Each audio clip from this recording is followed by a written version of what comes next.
ladies, my name is Olivia and this is my challenge day 5 tichel tutorial, my very first tutorial ever. So I started this one this morning trying to do the shimone, but it didn't work out for me. I have 3 scarves.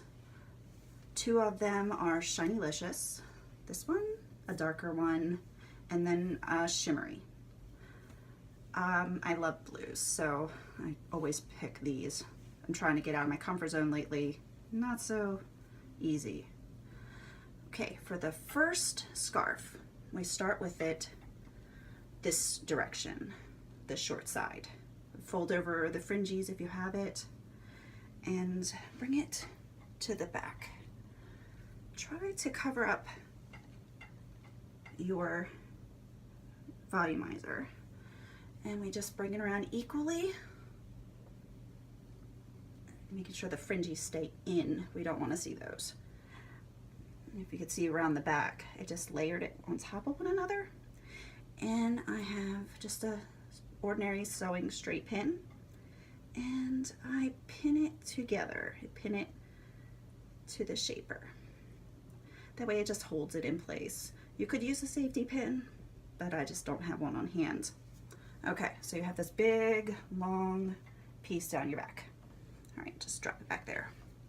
Now to make the crosses in the front, I take my hands, go underneath, and bring some of it forward.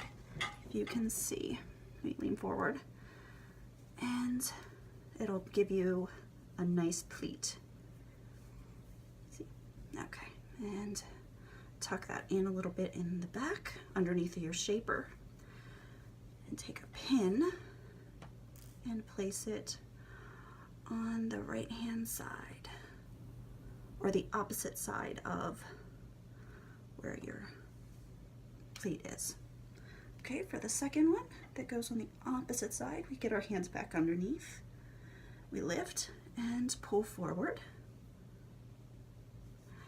and lay that down, make it cross nice and pretty, tuck underneath of your shaper. The scarf is pretty thin, so you don't have to worry about bulk or pressure points in the back. You put another pin on this side, opposite from the last pin. Okay, now we're going to repeat this under.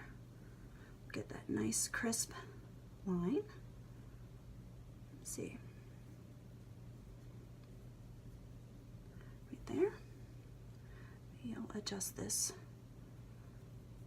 one. Bring it, my goodness, bring it down and tuck it in the back. Okay. Oops. I got my hand caught. All right, so now that that's retucked, put another pin right here.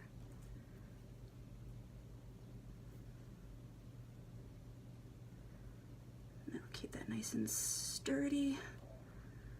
Okay, so you see. And we'll do one more here. Put those hands back underneath. Bring forward more, and we'll make it just like so. Okay, now I think I had 3 tucks on each side.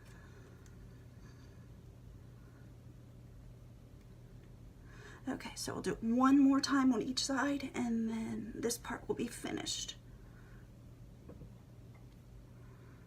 Let's see, cover up that pin. Might have to play with these to get them to hold still.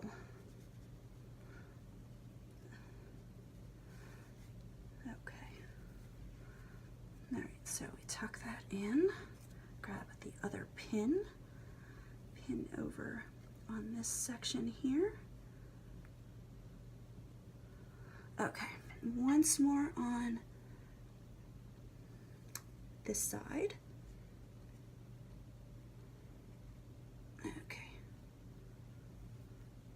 Some more on this side. And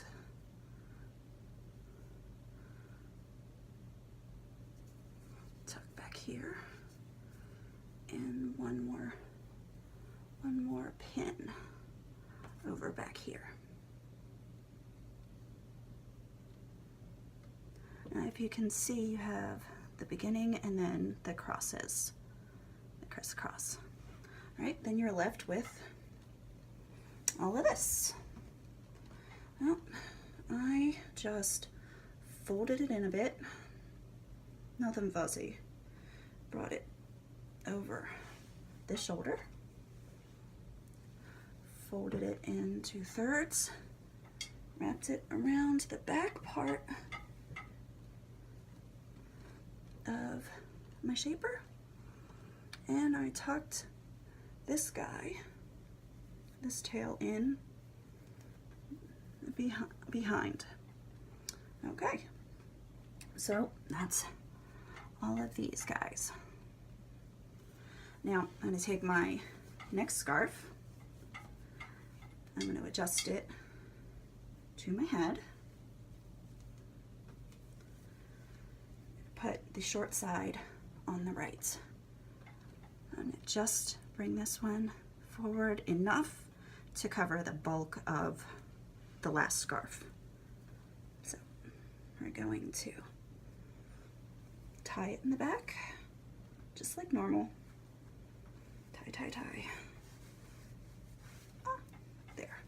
Okay, so short side on the left, long side on the right. And our shimmery.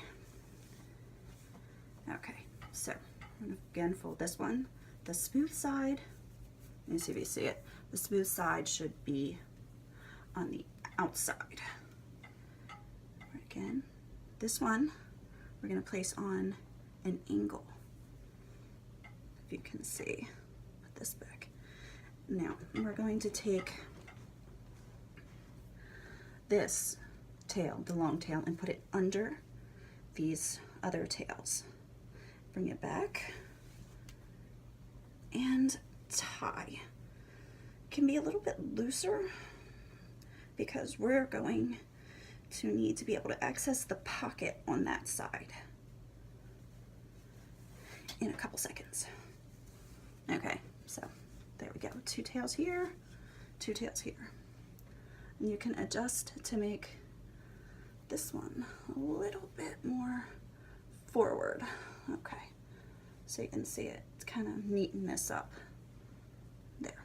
Okay, so here we go. Long tail. Take the dark blue one first. Well, green. And we will fold that into thirds. Make it nice and flat. That way it's neat. Bring it up and just lay it over for a sec. Okay, now we're going to do the same thing with the shimmery. Fold it into thirds neatly, and then we're going to bring that one up slightly on top of and behind the darker, so it just looks like this. Okay, so this side we're going to take and twist and twist and twist to get that nice piece on the side. All right, now once you get this, I wanted tails. I love tails. So you can put a rubber band, a clear one or just a dark colored one around the bottom, but I didn't bother. I left it free. So I'm going to reach in, if you can see, but just underneath the shimmery, all the way to the back, to the hole in the knot. I can find that. Here we go, see. Keeping this tight, I'm going to stuff in the tails from the back and pull them forward, just like so. And voila. you have tails. You can fuss with this to get it the way you like. It's lay a little flatter, but hey, that's it. Hope you enjoyed. Thanks.